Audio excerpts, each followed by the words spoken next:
اور پھر اس کے ساتھ جو عمر نذیر کشمیری ہے ان کی ایک آڈیو آئی ہے، یہ آڈیو آپ سن لیں.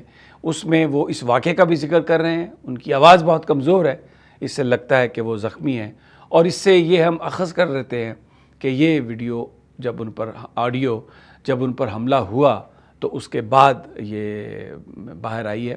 ایک اور بات جو ذرائع سے معلوم ہوئی وہ یہ تھی کہ شاہ زیب حبیب جب کانوائے آ رہا تھا تو وہ گاڑی چلا رہا تھا.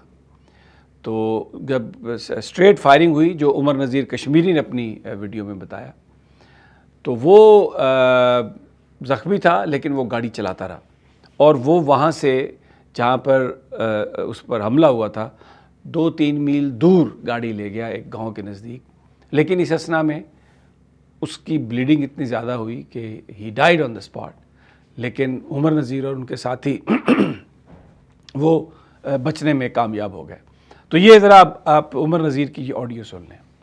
جی، ہم خریدہ میں پروگرام کر کے رات کو واپس ڈابلہ کو اٹھا رہے تھے تو پولیس نے دونوں طرف سے گھیراؤ کر کے ہماری گاڑی پر اسٹریٹ فائر کیے. پاکستان FCPC شامل، اس میں ہمارے ساتھی طریقہ جاندار ساتھی شہید ہو گیا. باقی زخمی اس میں تو اسپتال میں جو ان کا قبضہ تھا وہاں پہ زخمی کو نہیں طبی امداد نہیں دی جا رہی.